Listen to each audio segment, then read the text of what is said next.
अपने आत्मा परमात्मा पाना कोई बड़ी बात नहीं है, क्योंकि परमात्मा परमेश्वर कबीर जी ने बताया अपना भेद आप ही पाने का। ये मंत्र है, संत पूरा हो और आप कोई बुराई मत करना, बीड़ी शराब मांस तम्बाकू जर्दा चोरी ठगी मिलावट ये मत करना। तेरे घर में बरकत दूंगा, हर प्रत्येक तेरे काम में ठीक करूंगा, शरीर का दुख दूर करूंगा और फिर तो भक्ति करते रहना, सब तरह से सुख दूंगा तेरे को।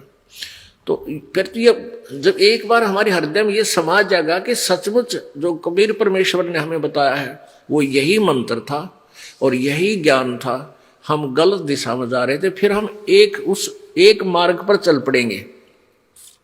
फिर तो चलना चलना शेष है और चलेंगे तो उस मार्ग पर पहुंचेंगे घर पे।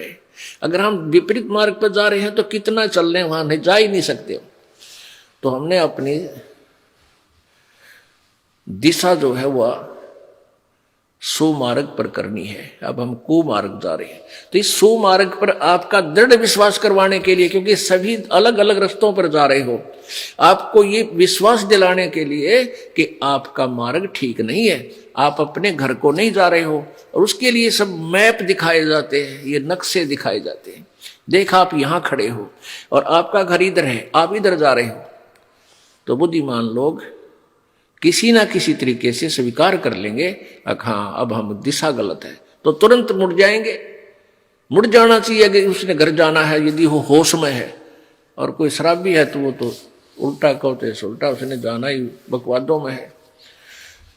तो जिनकी ये माया भांग की उतर जाएगी, परमात्मा कहते हैं कबीर ये माया अठपटी सब गट आनडी, और किस किस ने समझाऊं या कुआ भांग पड़ी। काल ने तो पूरे 21 ब्रह्मांड में या भांग डाल रखी है। केवल पैसा चाहिए और बकवाद करने ठाठ चाहिए और दूसरी बात नहीं मांगता। हाँ दुखी हो जाता जब ढूंढता भगवान को। तो परमेश्वर कहते हैं अरे दुख में सुमन सब करे, सुख में करे ना कोई। और जय सुख में सुमन कर ले फिर दुख क्यों हो। सुख में सुमन किया नहीं और फिर दुख में करते याद, कह कबीरता दास की, फिर कौन सुने फरियाद।